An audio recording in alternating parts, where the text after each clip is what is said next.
Quel visage auront nos Jeux du Pacifique en 2027 ? Pendant une semaine, les dirigeants du Pacific Games Council ont passé au crible l'avancement des chantiers au fait noir. Au cœur des discussions, le dossier brûlant de la natation et une nouvelle solution. Nous en parlerons avec la toute nouvelle ministre des Sports, Vanina Paunier. Mais d'abord, voyez ce reportage d'Oriano Tefau, Heiroa Tuahu et Mike Leral.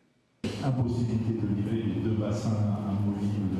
Dès l'ouverture de la conférence de presse, le sujet tombe, la natation. Exit la solution contestée d'utiliser le bassin de Tiperui. À la place, le pays confirme désormais un choix recentré, un bassin unique de 50 mètres aux normes olympiques installé sur le stade d'Aorei, là où devait justement prendre forme le complexe aquatique. La piscine de 25 mètres située à Pater servira de bassin d'entraînement pour ces Jeux. Une décision qui marque un recentrage du projet après plusieurs ajustements budgétaires et techniques et qui relance aussi le calendrier à un peu plus d'1 an des Jeux. C'est des structures qui ne sont pas temporaires, ce sont des structures qui sont faites pour durer mais qui sont déplaçables si besoin est. Là, on va recontacter les entreprises pour leur indiquer que c'est une installation permanente qu'on leur demande. Donc c'est un kit qui sera livré, qui sera installé de manière permanente à Aorei. Malgré tout, relancer un appel d'offres, puisque le précédent appel d'offres a été déclaré infructueux. Donc, le processus administratif, c'est 3 mois pour un appel d'offres.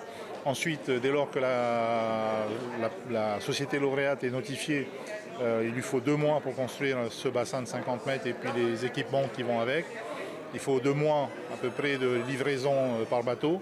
Et il faut 2 mois d'installation, donc ça fait un total de 9 mois. Ça, c'est, on va dire, le cas normal. Au total, en fait, en réalité, 13 mois pour faire cette installation. Donc on estime que là, on peut être serein et que voilà, les choses devraient fonctionner. Le Pacific Game Council valide cette nouvelle orientation tout en rappelant l'exigence de livrer des équipements conformes aux standards internationaux dans les délais. Oui, je reste confiant. Nous pouvons livrer les infrastructures dans les délais.